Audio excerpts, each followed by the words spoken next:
Berjumpa lagi dengan APMD Podcast. Kali ini saya Tri Agus Susanto bersama Agustinus Sakro. Sama-sama Agus. Lahirnya bulan Agustus? Iya. Ya, sama. Kapan-kapan kita ulang tahun bareng. Boleh. Ya. Saya yakin kita bedanya cuma dikit ya. Iya. Cuma 4. Mungkin 5 Piala Dunia. Oh, oke. Bukan 5 tahun. 5 replita ya. Baik, seperti podcast edisi-edisi yang lalu, tamu kali ini istimewa. Karena podcast APMD Podcast selalu menghadirkan tamu-tamu yang istimewa. Nah, kali ini Agustinus Sakro juga istimewa. Istimewanya adalah Sakro atau Agus masuk APMD di ilmu pemerintahan tahun 2016. Sekarang sedang menyusun skripsi. Iya, menyelesaikan. Sekarang sedang menyelesaikan skripsi, nanti akan saya tanyakan tentang judulnya apa. Tetapi yang ingin saya sampaikan, kalau tidak salah 2 tahun yang lalu ya, Sakro mengikuti lomba lomba karya ilmiah Sutopo Award ya. Sutopo Award dan mendapat juara 1. 2 tahun lalu. Waktu itu judulnya apa ya? Waktu itu saya coba angkat tentang CPR. Itu saya ambil arah baru tata kelola sumber daya bersama. Arah baru tata kelola sumber daya milik bersama. Penelitiannya di mana? Kemarin kebetulan saya nggak langsung turun lapangan. Nggak langsung turun lapangan. Studi literatur. Kemudian saya coba tulis. Ya. Baik, jadi 2 tahun lalu Sakro menerima Sutopo Award. Sutopo adalah tokoh APMD, pendiri APMD, ya, perintis, pendiri, sesepuh, ya. Beliau sudah almarhum dan namanya diabadikan di sebuah ruang. Jadi sebuah gedung, ada gedung Sutopo namanya. Nah, Sakro sehari-hari apa yang dilakukan selama pandemi ini? Selama pandemi saya tidak terlalu sedikit aktivitas ya. Justru selama pandemi saya lebih sibuk ya. Yang pertama bukan hanya ngurus skripsi itu sebenarnya hanya bagian sampingan aja yang harus saya selesaikan. Jadi skripsi sambilan ya? Ya, sambilan karena bagi saya utamanya apa? Yang utama sebetulnya yang saya tempa itu adalah bagaimana saya menggali seluruh potensi Yogyakarta itu untuk menjadi ruang pembelajaran. Iya, bagus. Kenapa? Karena menurut saya yang pertama untuk melihat Kalimantan itu kita harus melihat dari Yogyakarta. Maka untuk menemukan identitas Kalimantan Barat itu saya harus menggunakan sudut pandangnya Yogyakarta. Nah, makanya dari situ kemudian saya coba untuk bergabung dengan banyak organisasi atau komunitas yang ada di luar, termasuk sekarang saya mencoba bergabung dengan di IPD. IPD itu apa? IPDD Indonesia Power for Demokrasi. Indonesia Power for Demokrasi. Indonesia Power to Demokrasi. Direkturnya itu Pak Gregorius Sahdan. IPD Pak APMD. Pak Goris ya. Dan selain itu juga saya sekarang bergabung di Aliansi Desa Inklusif dan Lestari. Aliansi Desa Inklusif dan Lestari. Itu aktivitasnya apa? Aktivitas aliansi itu karena ini baru dibentuk ya, berusaha untuk mewadahi termasuk lembaga sosial masyarakat yang lainnya, terutama dalam menghadapi situasi pandemi. Karena pada saat situasi pandemi seperti sekarang ini, semua aktivitas itu kan terbatas ya. Nah, sehingga kita membutuhkan satu ruang khusus untuk menyatukan gagasan dari LSM satu, LSM lain, kemudian kita distribusikan ke desa. Nah, di Adil ini kami coba untuk memfasilitasi melalui yang namanya media ya. Media. Teknologi itu yang pertama. Nah, kemudian selain itu aktivitas saya biasanya sehari-hari ya, saya itu lebih banyak bicara dengan buku sebetulnya. Membaca buku. Ya, membaca buku. Sekarang buku apa yang sedang dibaca seminggu, sebulan terakhir? Seminggu ini saya sedang baca buku kritik ideologi miliknya Budirman ya. Itu menurut saya buku itu luar biasa untuk melihat bagaimana kita melihat kemudian banyak ideologi yang masuk ke desa itu, mereka itu sebenarnya membawa ideologi apa untuk mengeksploitasi desa. Nah, 1 minggu yang lalu saya sedang baca buku Klientelisme dan Oligarki dalam Pilkada ya. Itu salah satu buku menurut saya kontekstual dalam hari ini kita sedang dihadapkan dengan pilkada. Jadi perlu juga kita update ya tentang fenomena pilkada berapa bulan ke depannya. Tadi kalau saya tidak salah simak, berarti Anda itu di Jogja kuliah di 2 tempat dalam tanda kutip.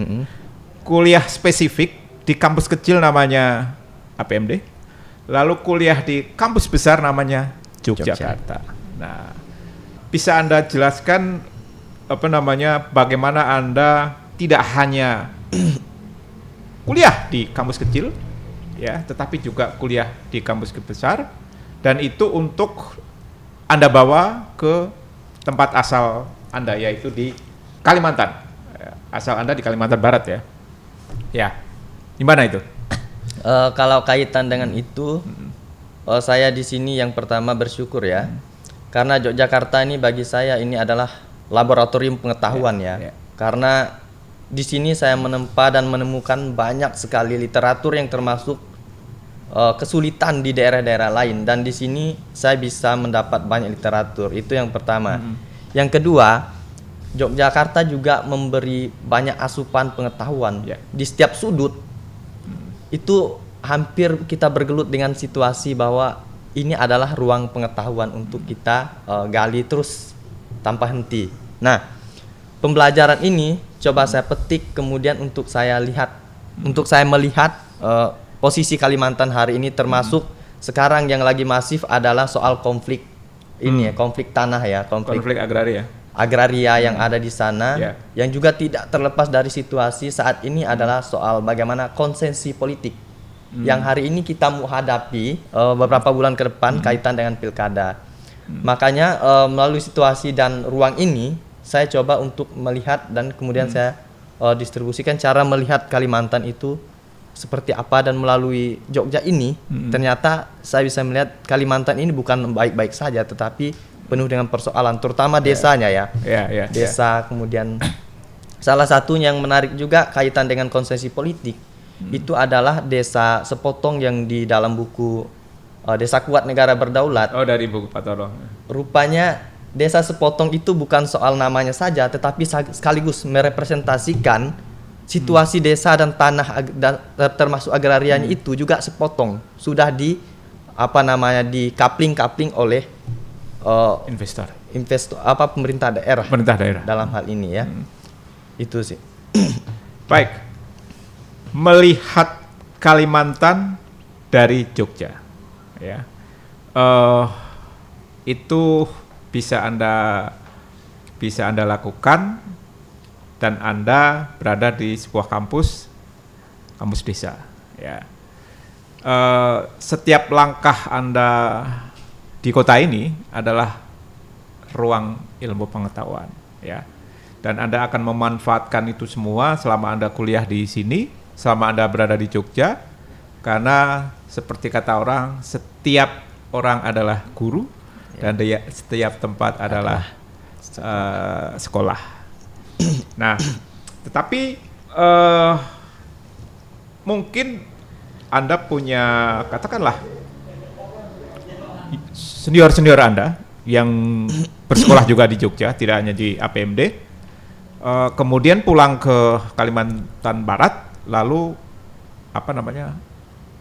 lalu dia mempraktekkan apa yang menjadi ideal ketika kuliah, apa yang terjadi? Yang Anda tahu, apa yang terjadi pada mereka ketika kemudian terjun di dunia nyata? Kalau dari sudut pandang saya ya, ini asumsi saya ya. Jadi beberapa bulan yang lalu saya juga diskusi dengan salah satu dosen UGM yang pada dasarnya dia juga pernah penelitian di Kalimantan. Nah, diskusi kami itu bermula ketika saya memperkenalkan diri, dia langsung mengajukan pertanyaan begini. Bro, Kalimantan itu sangat bermasalah. Jadi berangkat dari hal itu, saya bisa mengatakan bahwa selama ini pengetahuan yang ditempa dari luar ketika dipraktikkan di sana itu belum mampu untuk mendobrak situasi yang sudah terlalu mencengkram ya, dalam hal ini dalam tanda kutip mencengkram.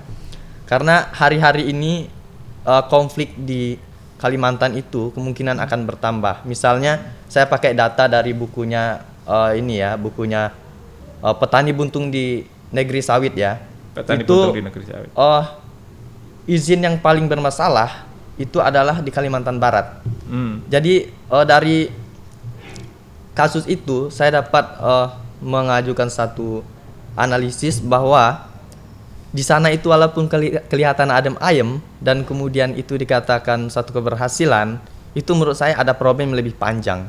Karena apa? Karena ilmu pengetahuan selama ini dapat dari luar itu belum mampu untuk apa?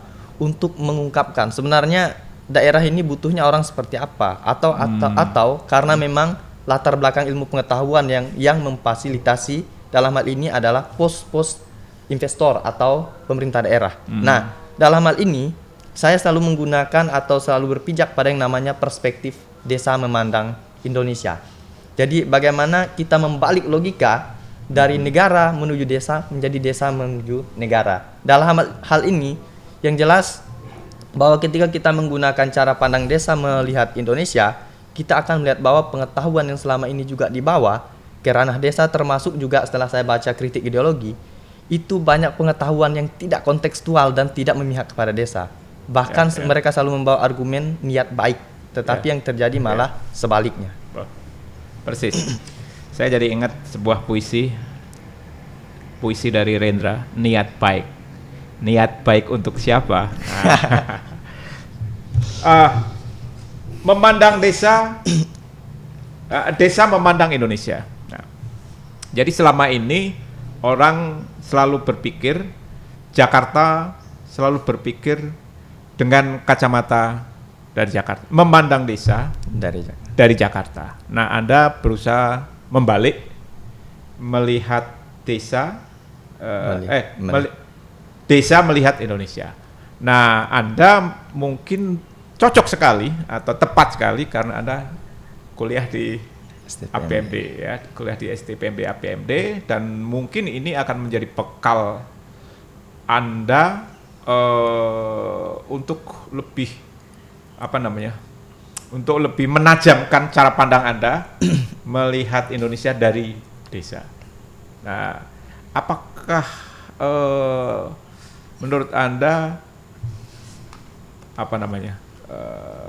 tugas akhir skripsi Anda ada kaitannya dengan itu?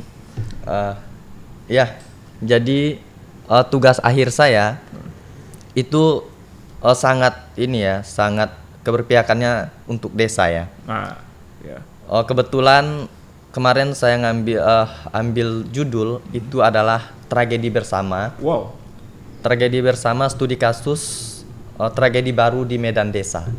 Nah, dari studi ini saya mencoba menggunakan cara pandang desa untuk melihat pembangunan. Jadi bagaimana logika atau ideologi yang selama ini masuk ke desa yang dibimbing melalui kebijakan, kemudian regulasi, setelah itu program, itu selalu menggunakan sudut pandang Jakarta untuk memperbaiki desa. Nah, ketika saya turun penelitian, kemudian saya menggunakan perspektif desa memandang Indonesia atau Jakarta, itu saya menemu banyak sekali kontradiksi yang terjadi di lapangan. Bahkan perspektif dan cara pandang Jakarta itu malah merusak desa. Misalnya ya, saya mengkritik begini. Jadi ketika kita masuk di terutama desa-desa di Jawa ya yang saya lihat, kita akan sangat mudah menemukan gapura atau label desa wisata. Yeah. Tetapi ketika kita masuk ke dalam, bukan desa wisata, tetapi wisata dalam desa. Kalau kita bicara soal desa wisata, otomatis desa adalah subjek. Jadi desa penggerak, objek itu adalah wisata.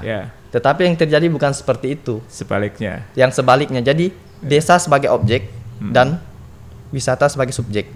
Nah, logika ini yang coba saya lihat kembali untuk membalikan. Ternyata desa itu selalu menjadi arena apa? Arena eksploitasi. Bukan hanya desanya, tapi masyarakatnya. Nah, dalam hal ini desa hanya memfasilitasi program-program dan juga kebijakan yang dari atas, walaupun selalu menggunakan niat baik misalnya. Iya. Niat baiknya adalah penanggulangan kemiskinan, kemudian pemberdayaan masyarakat, setelah itu penguatan lapangan kerja salah satunya, penguatan kelembagaan, kemudian memberdayakan ekonomi kreatif. Tetapi yang terjadi itu berbeda sekali. Jadi desa itu selalu dieksploitasi. Dengan hadirnya program itu, dan memang tindakan dan praktik niat baik program desa wisata itu memang tidak kelihatan secara kasat mata, tetapi mereka bermain dengan tangan yang hebat gitu. Jadi tangan yang tidak kelihatan ya, kata si ini siapa ini ya, Adam Smith ya. Bapak kapitalisme apa namanya dunia ya. Desa wisata tapi isinya wisata di desa. Betul bahwa selama ini kan selama Orde Baru kan membangun desa. Lalu setelah perubahan mendasar di pembangunan perubahan mendasar, terutama setelah ada undang-undang desa, paradigma itu diubah menjadi desa membangun, ya, desa membangun. Dari membangun desa menjadi desa membangun. Intinya adalah desalah yang menjadi subjek. Ya. Tetapi di banyak tempat masih belum terwujud ya, termasuk dalam kasus pariwisata ya. Nah, menurut Agus, apa yang kurang dari, kita sudah memiliki undang-undang desa sejak tahun 2014 ya. Meskipun pelaksanaannya baru tahun 15 ya, efektif ya. Sekarang berapa tahun? 15. Sekarang sudah 5 tahun. 9. Berapa tahun? 5 tahun. 15 ya, 15 pelaksanaan lah ya. Ya 5 tahun. Nah, kira-kira selama 5 tahun ini perubahan apa yang menurut Agus amati di desa? Selama ini justru saya melihat undang-undang desa itu dihadirkan dengan cengkraman baru ya. Karena sebetulnya kalau kita mau ambil contoh misalnya soal musyawarah desa atau BUMDes atau pemanfaatan potensi lokal ya. Hari ini kalau menggunakan bahasa Pak Toro itu hadir juga uang ilmiah ya. Yang di Medan Desa itu juga beroperasi. Nah, yang pertama desa itu dihadapkan dengan jepitan regulasi ya. Jepitan regulasi itu misalnya saya ambil contoh studi kasusnya teman-teman di dalam buku Desa Kuat Negara Berdaulat itu, terutama di Desa Sepotong di Kalimantan Barat ya, Ketapang itu. Nah, ternyata hadirnya undang-undang desa ini juga banyak free rider ya. Free rider itu penumpang gelap yang mencoba memanfaatkan undang-undang desa ini untuk arenanya mereka gitu. Nah, salah satunya mereka berusaha untuk menjepit undang-undang desa dan menjepit desa itu sendiri melalui apa? Regulasi. Kenapa regulasi itu dibuat begitu rigid? Sehingga desa itu bukan sibuk meminjam istilah Pak Jokowi ya. Desa itu bukan sibuk untuk melayani warganya, tetapi sibuk laporan. Itu sekarang yang terjadi. Kenapa? Karena dari sudut regulasi atau aturan turunannya itu, dia bukan justru memberi keleluasaan kepada desa, tetapi menjepit. Artinya orang itu disibuk dengan urusan administrasi. Bahkan saya kemarin turun ke desa ketika kami KKN, kemudian beberapa desa yang kunjungi, itu LPJ-nya numpuk banget tuh. Jadi kalau mau dilihat dari politik administrasi, saya mengatakan itu adalah proses pembodohan terhadap orang desa. Kenapa? Karena pada dasarnya orang desa tuh nggak butuh administrasi yang begitu rumit, tetapi sederhana. Mereka yang butuhkan adalah kepastian bagaimana kemudian mereka bisa memanfaatkan uang itu untuk pembangunan di medan desa itu sendiri. Nah, itu dari sudut regulasi.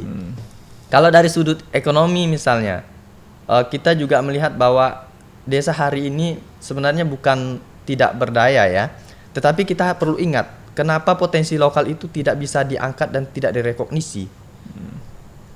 Saya kemarin nulis satu tulisan judulnya Krenitisme Undang-Undang Desa. Saya menggunakan perspektif Toby Carroll ya di buku Kebijakan Pembangunan Neoliberal di Asia Pasca Konsensus Washington ya. Jadi argumennya tuh begini, cukup menarik. Jadi bagaimana kita melihat program itu bekerja terhadap desa, melalui desa, tapi tanpa keterlibatan desa itu loh. Nah, program-program itu yang masuk ke desa itu baik itu dalam nanti jadinya tentang ketahanan pangan atau desa wisata atau kemudian pemanfaatan potensi lain yang kaitan dengan ekonomi ya. Nah, ini justru dia mengganggu desa. Kenapa dia mengganggu? Karena program itu masuk tanpa melibatkan desa.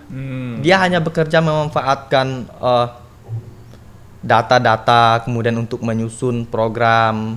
Nah, kemudian setelah itu dia masuk melalui desa. Dia minta apa? Dia minta legitimasi dari desa untuk menerima bagaimana program-program ekonomi dari supra desa ini bisa diterima di medan desa, misalnya salah satunya desa wisata. Kemudian setelah diterima, ini malah desa itu tidak dilibatkan.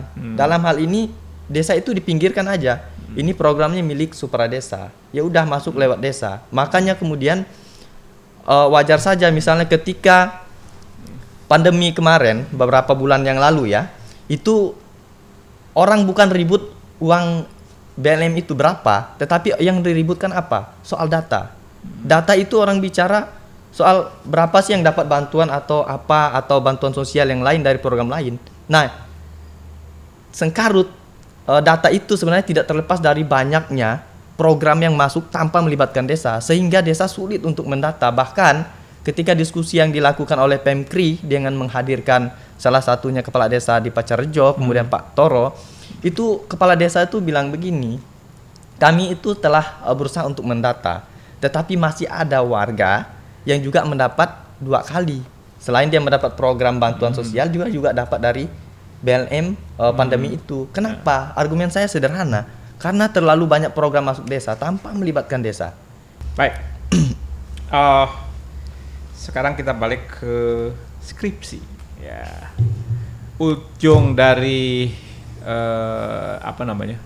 mahasiswa supaya tidak menjadi mahasiswa atau menjadi mapala, mahasiswa paling lama, adalah skripsi. Ya. Sekarang sedang nulis skripsi ya? Ya. Tadi sudah sebut belum temanya tentang apa? Belum. Tentang apa temanya? Temanya tentang CPR ya, tapi judulnya Tragedi Bersama. Oh iya tadi. Tragedi Bersama. Studi kasus tragedi baru di Medan Desa. Penelitiannya di mana itu?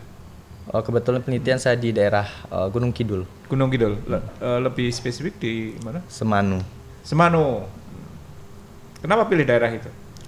Menurut saya sederhana. Waktu itu saya sebetulnya, ini jujur saja ya, itu ditantang oleh guru desa ya, Pak Toro, untuk menarasikan hal yang sederhana, tetapi kemudian kita bisa untuk menyampaikan ke publik bahwa ini problemnya sangat besar.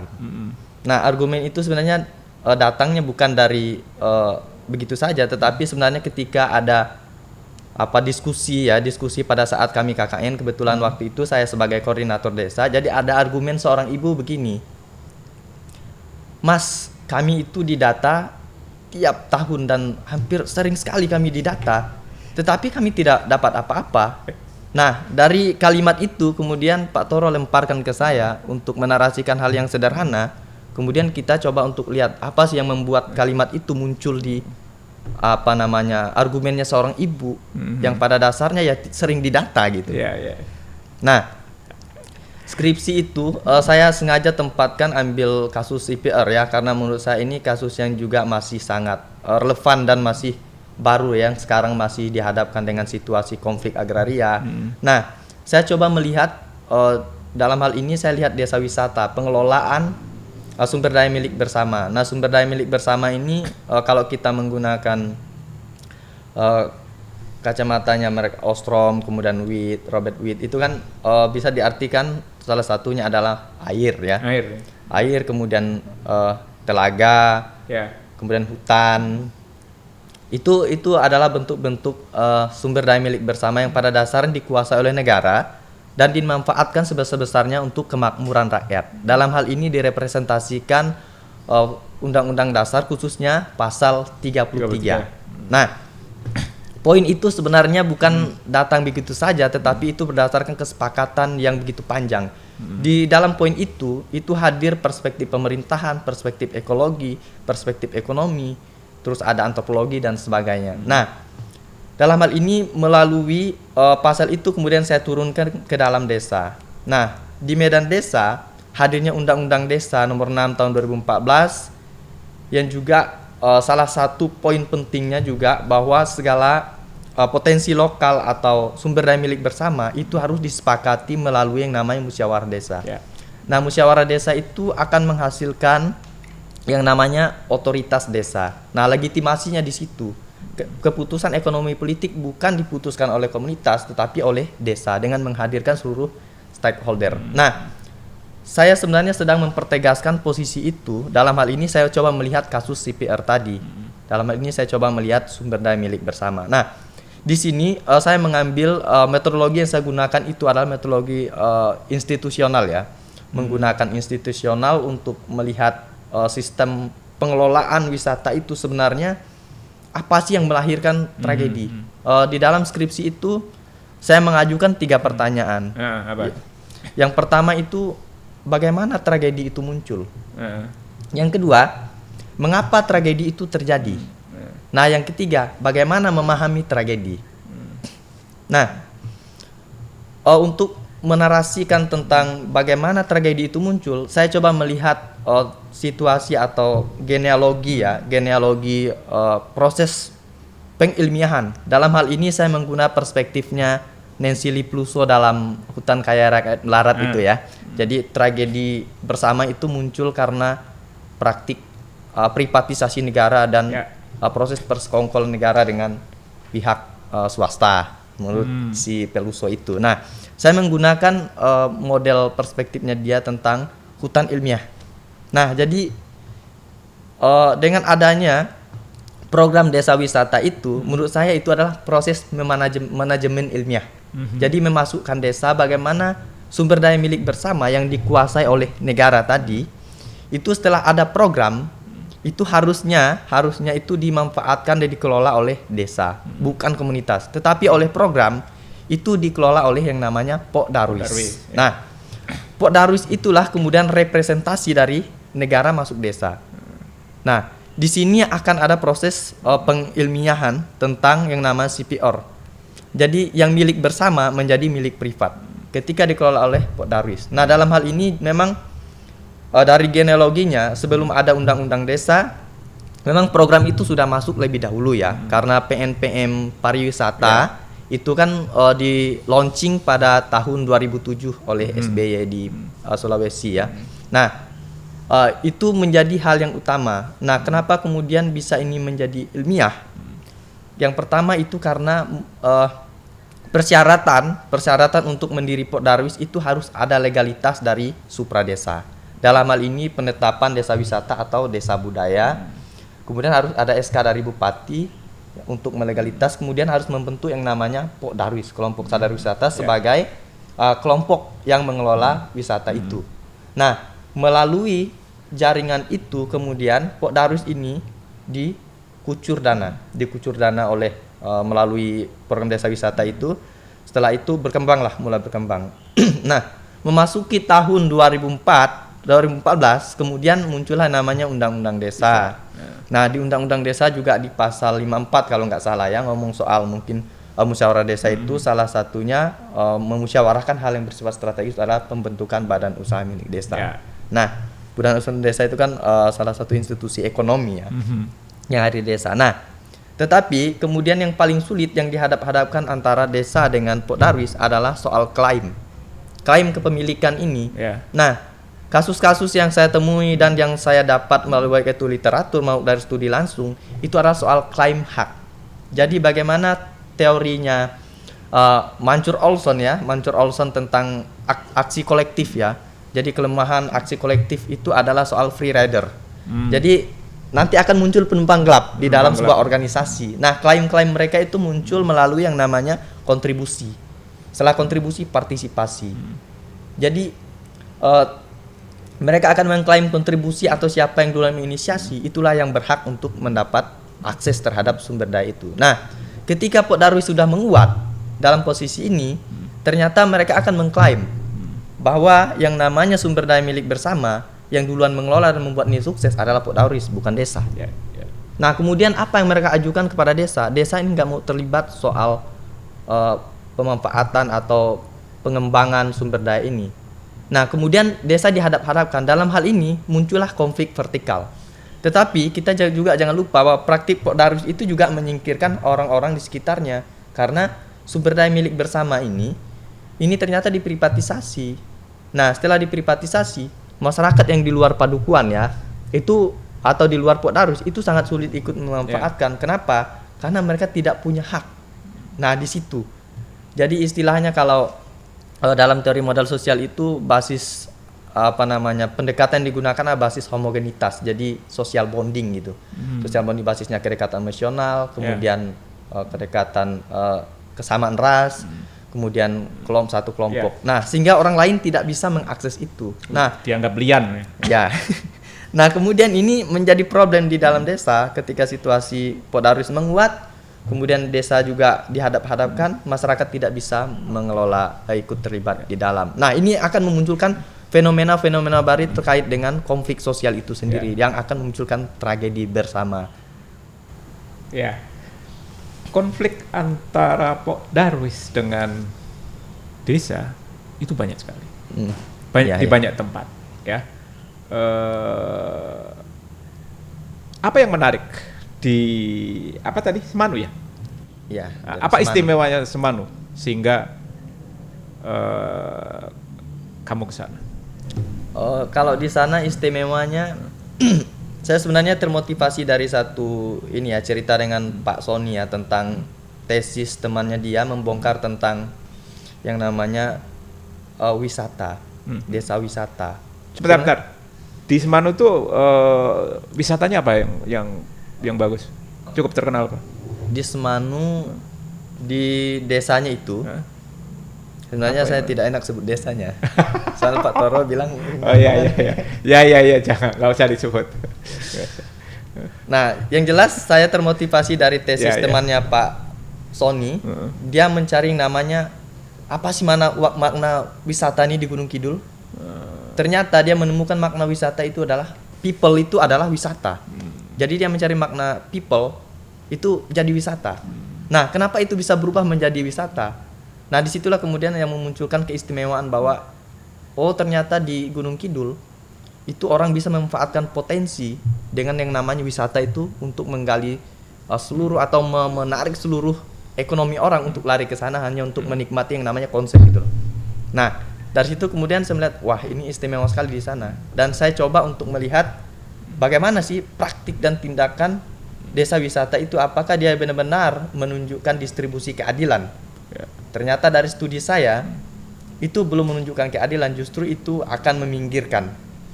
Dan bahkan yang akan menghisap paling untung dari praktik itu menurut Toby Carroll itu adalah lembaga-lembaga internasional yang mendistribusikan terkait dengan modal-modal itu.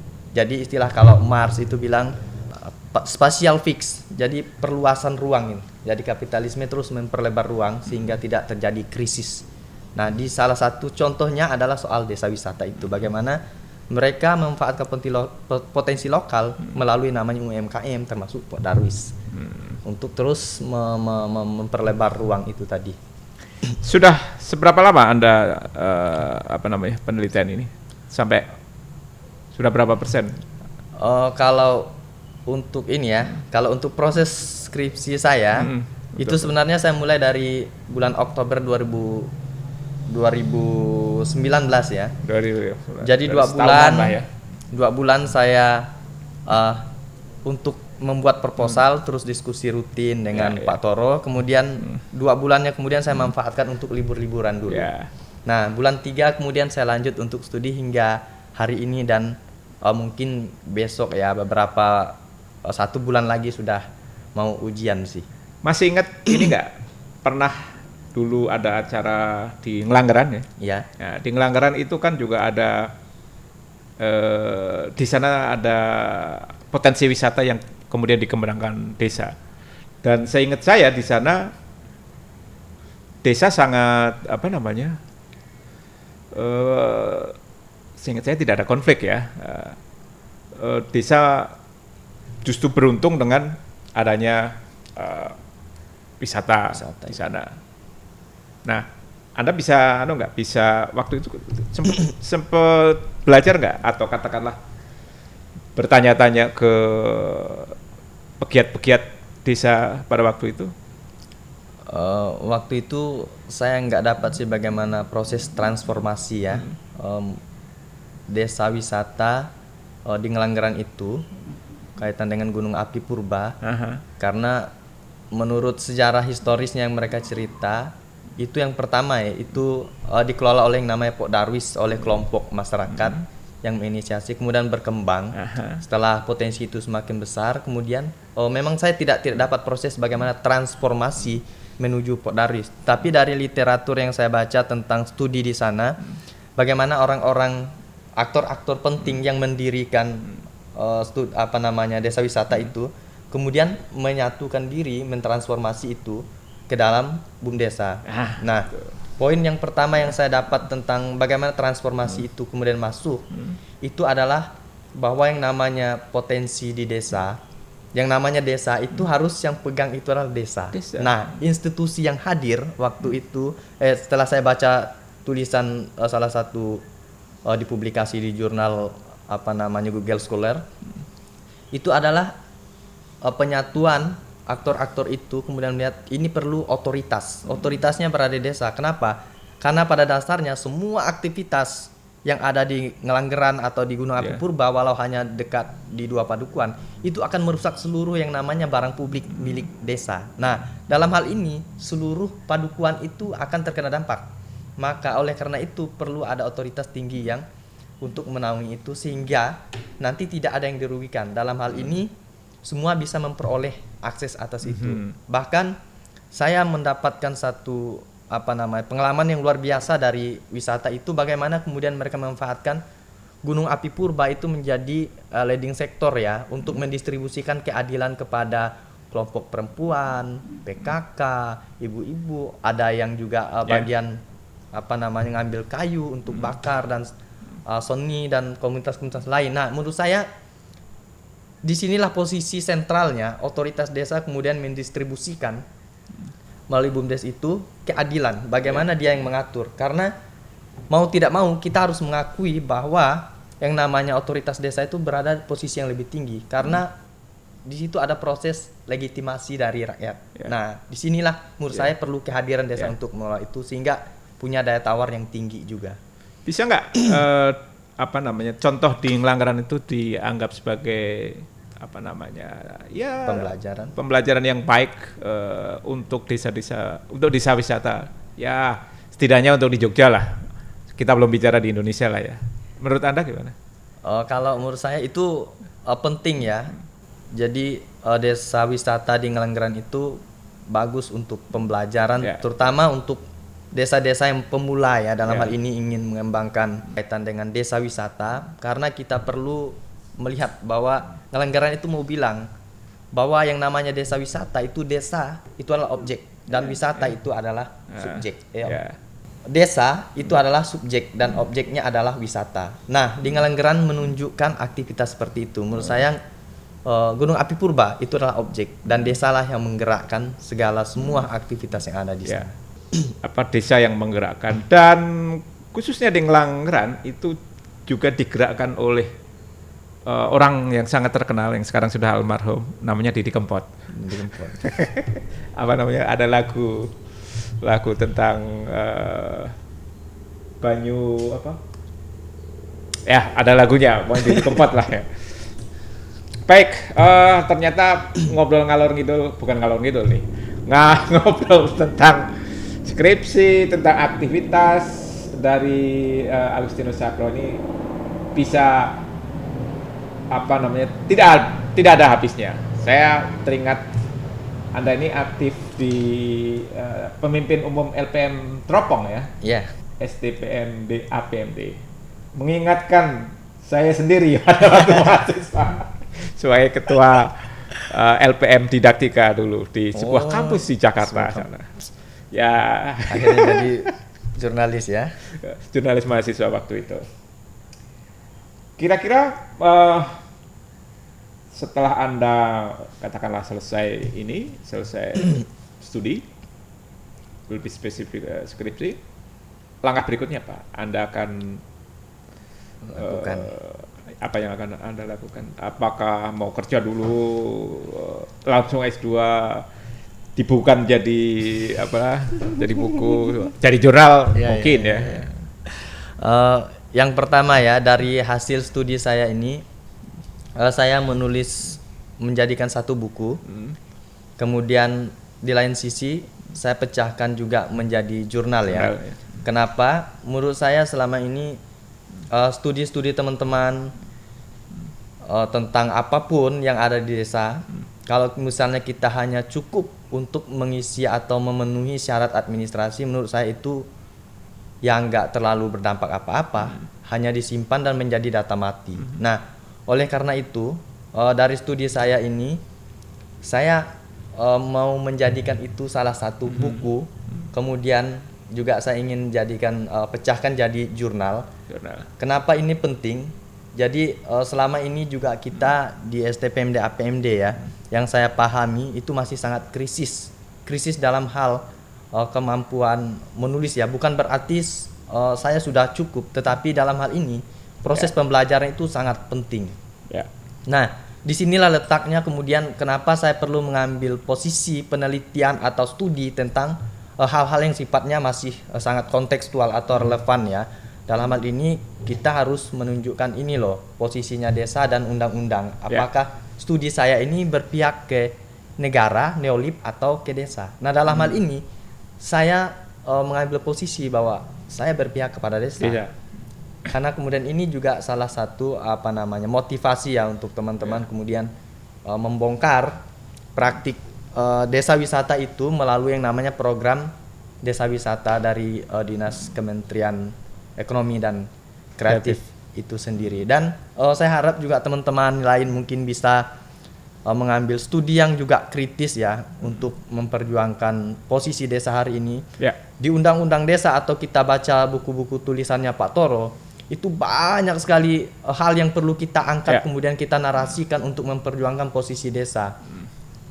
Kita bisa dapat poin yang lebih menarik. Misalnya kemarin saya coba ajukan beberapa studi kepada teman-teman yang mau studi karena kebetulan diskusi ya. Misalnya kita ambil studi tentang investasi masuk desa. Setelah investasi kita juga perlu studi tentang uang ilmiah ya yang Pak Toro bilang. Kita juga bisa studi misalnya cengkraman oligarki di medan desa. Dan juga bisa kita ambil misalnya jepitan regulasi di medan desa. Jadi studi-studi ini kan sebenarnya kita menunjukkan bahwa yang namanya desa itu punya kekhasan masing-masing gitu. Dan termasuk saya juga ajukan misalnya studi tentang pemerintahan lokal, misal tentang adat yang sekarang sedang diangkat gitu. Baik, tentu ide-ide dan gagasan dari Agus tadi, kalau teman-teman mendengarkan itu bisa menjadi menjadi ide untuk menulis jurnal atau untuk dijadikan topik atau tema skripsi dan lain-lain. Intinya banyak sekali tema-tema yang kita ambil dari desa karena kita kuliah di kampus desa. Saya kira diskusi di APMD Podcast hari ini akan kita akhiri. Saya ucapkan terima kasih untuk Agustinus Cakro. Tetap semangat untuk menyelesaikan skripsi dan nantinya skripsinya bisa kita baca baik itu di buku maupun di jurnal, dan kita tunggu aktivitas Agustinus Cakro berikutnya, entah di Kalimantan Barat, entah terus di Jogja, entah dimanapun saya nggak tahu. Sekali lagi selamat, tetap semangat, dan buat teman-teman, apa yang dilakukan oleh Agustinus Cakro semoga menginspirasi kita semua. Sampai berjumpa APMD Podcast.